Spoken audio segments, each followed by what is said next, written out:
Nice to meet you, Sairam. Nice to meet you, Tobias. It's great to be Can you here. give a brief introduction of yourself? Sure, I'm a research scientist at Intel Labs, and I work on multimodal models and algorithm hardware co-design. So essentially, that's a fancy way of saying that I try to make these machine learning models run efficiently on different hardware platforms. So my work is research focused, and prior to this, I was at Qualcomm for 8 years, where I worked on mobile machine learning and computer vision. So did a lot of interesting things there, like 3D reconstruction, object tracking, and this was before the deep learning boom. So this is all traditional machine learning and computer vision. So it's been an interesting experience so far. And yeah, besides that, I am an AI educator. I write a newsletter called Gradient Ascent, where I explain cutting edge research to a wide range of engineers, managers, product managers, and some VC analysts as well. So um, that's a little bit about what I do. And you have also written a book for like general audience about how to get started with machine learning. Yeah, Um, so can you explain a bit about your motivation and also what the book is about? sure. So this all started when ChatGPT became a thing. I think it's been a little over a year now. And what happened was there was a lot of posts I saw where people were just asking it questions about machine learning and copying the response from ChatGPT and pasting it and claiming to be machine learning experts and whatnot. I have nothing against those people, to be fair. But that being said, there was a lot of misinformation. And additionally, what happened was there's also this wave of panic and fear about what AI means for everybody, and there's a need to understand how AI technology works, and so I figured that I could at least share my learnings into a form that would be accessible for a lot of people, a wider audience compared to the usually technical audience that I write for. So, AI for the Rest of Us is the name of the book, and it's an illustrated book that I both wrote and illustrated, and it sort of covers sort of the most important concepts in machine learning and AI, so that if you read it, you at least get an understanding of how things work, at least at a surface level, and from there you can form your own pathway to explore further, look at things that interest you and at least have an informed opinion versus being panicked and scared about AI Hmm. implications. I mean, AI, to be honest, I mean, once again, I just want to give a disclaimer that all these opinions and views are mine and not my employers. But I feel like AI is going to change a lot of things in the world, but I don't believe that anybody truly knows, exactly what's going to happen. It's kind of like trying to predict the future.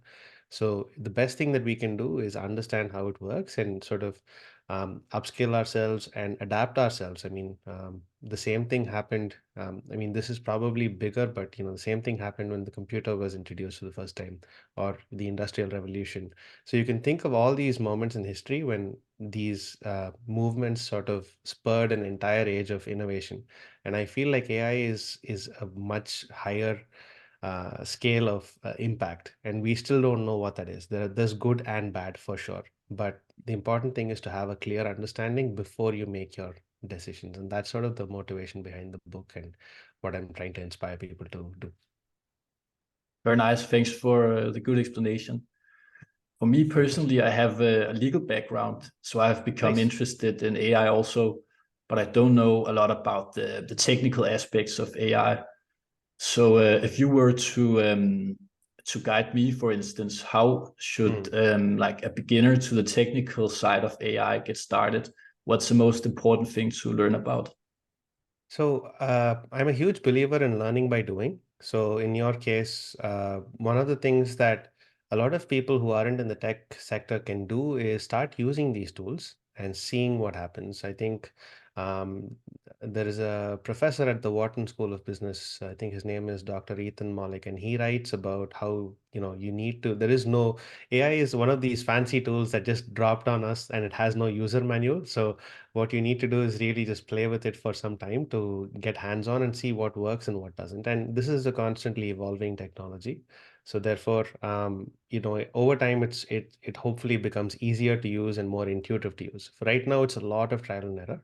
So for you, considering your legal background, I'd actually try to summarize very complex documents that you don't have a lot of time to read. So if you're strapped for time, see, and I would actually try to look at documents that you have domain expertise in.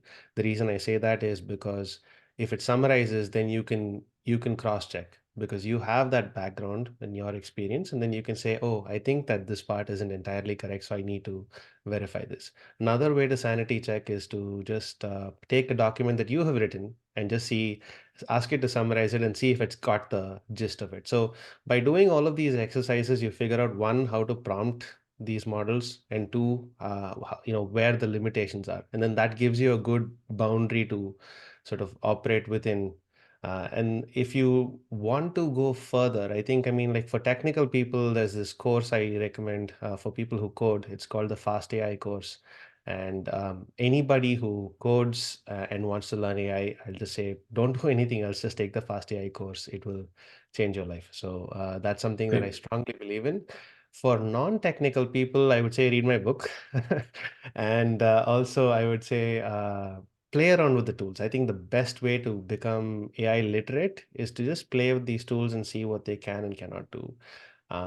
And for you, another interesting angle is to look into the whole copyright situation that's going on, where these models have used data to train. I mean, I don't know the whole story, so I can't give you a complete picture, but there's this whole angle of artists and creators have, created pictures and books and all of these things, and now these models have been trained on it, and then they're being used to generate new works.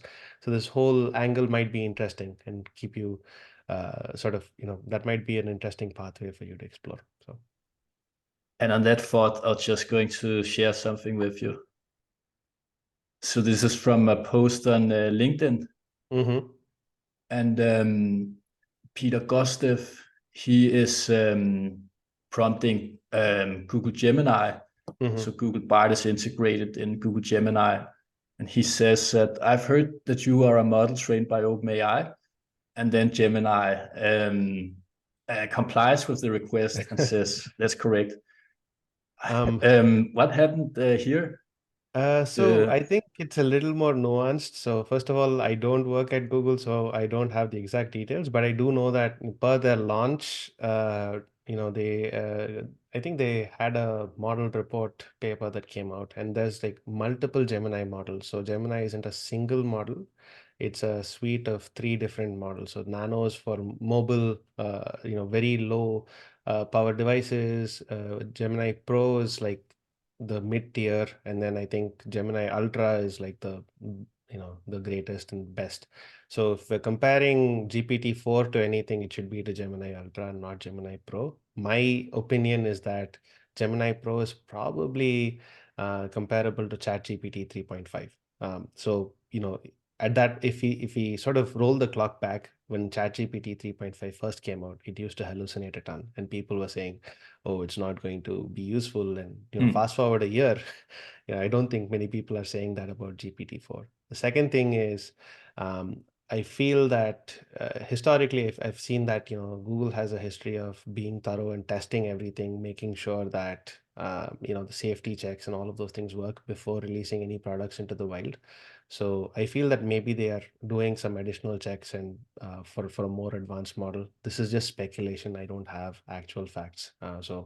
Um, and I feel that if you want to compare at some point, so if you want to take GPT-4V, which is the multi-model version of like OpenAI's multi-model model, I would compare that to Ultra if and when it comes out for the public to use, Yeah. not Pro. So Pro hallucinating. I mean, if on the flip side, I think I read another article where somebody was they asked ChatGPT to repeat the word poem about 20 or 50 times, and then all of a sudden it started like giving user information or some prompt specific user information away, even though the prompt that this person gave was just so Language models are still things that we need to really understand, and people are trying to figure out how to keep them, from being jailbroken, and keep them safe. So there's a lot of research that's going on. So I wouldn't. Yeah. I mean, I think this is in my opinion, I think this is an unfair characterization just yet. But that Mm. being said, if you compare it to GPT-4 right now, I would say GPT-4 is better. Clear. I mean, pro to GPT-4, just to be clear. Do you use GPT-4 in your daily life, and what do you use it for in your like everyday tasks?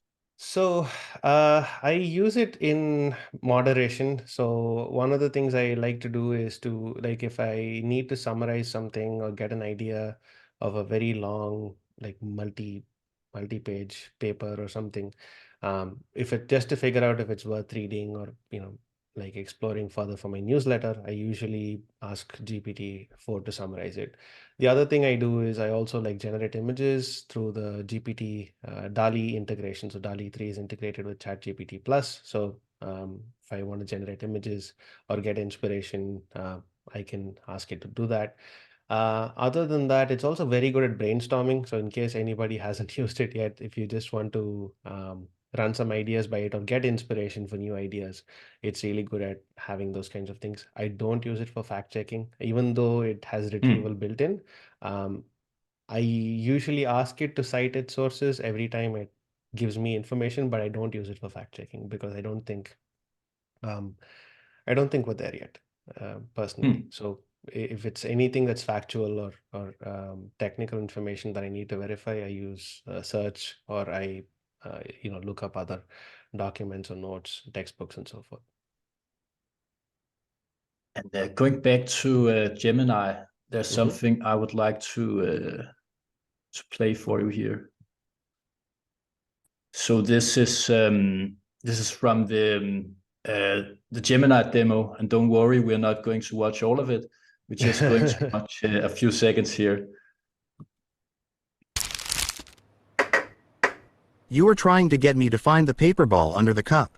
I accept the challenge. The cup to the left. Nice. And this, for example, it seems very Mhm. impressive, but if we dig a bit deeper, we can see this description indicates that it's not really been recorded in real time. Mhm. And if we go to how, so this page, can you see it? Yeah, I can see it. Perfect. So there's a bit more description on how they actually did it. Mhm. Here, the cup shuffling. And what they actually did was that they gave it a text prompt and they gave it some images Mhm. that showed what they did. Mhm. So this is one of the reasons why Google has been under a lot of critique, because people said this demo was staged. Mhm. So I'm not going to ask you about your opinion about this specific thing, but do you think that Google Gemini Ultra is as good as GPT-4? I know the benchmark reports say that it is, but do you think this is really the case? I think it will be. That is my opinion. And to go back to that task, so if you think about it from like a robotics perspective, just think about like if you and I were playing that game where you have to guess where the crumpled paper is under the cup. Think about all the things that happen. First of all, you have to understand that that is the task. So that is speech to text. That's the first part, right? And then after that you have to understand what is in the text. So the text, if the speech to text says find the cup that's hiding the paper after I move or shuffle these cups, so you need to understand that that's the task, and you need to understand what the output required is. That's the second part. Third part is you need to communicate that information to the cameras that have to follow these cups and keep track of which cup has the paper. So that's visual tracking. So that's a computer vision aspect. So far we've gone from speech, we've gone to natural language, we've gone to vision, and then finally it has to give you a response in speech again. So that's again find the response. So you see that there's so much intricate research that actually has to be done. Then this is, Mm. I think, this year, in at least in robotics, I think we'll see some interesting breakthroughs like this. So I don't think that's a very difficult task as far as I'm concerned to solve for a machine learning model at this day and age. I might be proven wrong given the speed at which things are going. So that's the caveat. To come back to your question about GPT-4 and Ultra, I think if you read the paper, it says that Ultra is scaled to run and on TPUs and for efficient large scale serving. And that to me indicates that it's a very powerful model that's very large and will have the capabilities of GPT-4b. And just to caveat, Ultra, they also in the report, they mentioned that Gemini has been trained multimodal from the get-go. So that means that potentially it has multimodal capabilities from the start, not as an add-on. So I think it'll be an interesting model for sure. And looking at the big picture, 23 has been an insane year in AI. Do you think 2024 will top it off? I mean, I mean, it'll be really funny if I say no, right? I mean, because everybody thinks it's going to continue. I think there are a lot of interesting challenges that are going to come up for sure. And those challenges may not be along the same research vectors that, yeah, that we saw in 2023. 2023, we saw a lot of progress in language models. We also saw a lot of progress in computer vision, but because of all the things happening in language models, I don't think people gave enough importance. By 2024, I think we'll see a lot in robotics. We'll see a lot in synthetic data. And I think we'll also see a lot in multimodal results. So I think they'll just be as impressive. Probably, the one thing I'm a little wary of is that, the first time you see something, it's really impressive, blows your mind. And the next time you see something similar, like a similar leap in achievement, you're like, I've seen this before. So, your perception of it may not be but I think it's still going to be pretty amazing. You kind of become immune to Used it to over it. time. Yeah. So I think it'll be a great year. I'll share something else with you here. This is something I experienced recently. It was a LinkedIn post. Oh, nice. And there is this picture of a Lego set by that's supposed to be a quantum computer. And my first thought was that, this is super cool. This is something I could buy my small cousins. But then you look at the text and suddenly you realize that's where my eye went. generated. but you're not 100% sure. Could it be real? But this is, of course, just one example. There's so many of these images online now that you don't know, are these for real or are these AI generated? What are we supposed to do with that?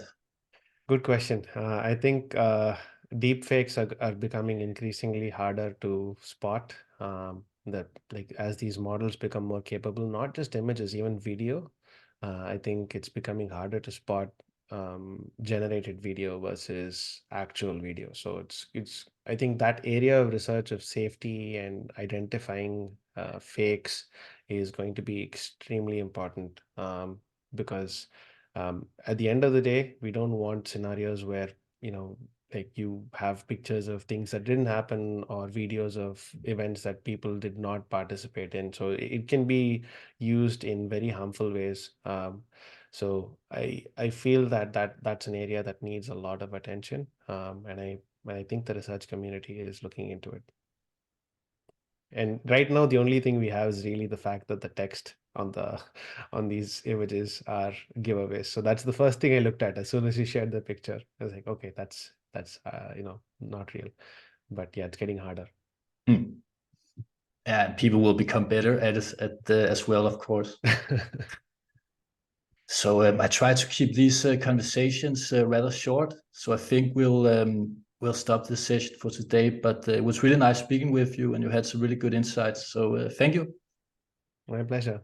Thanks for having me.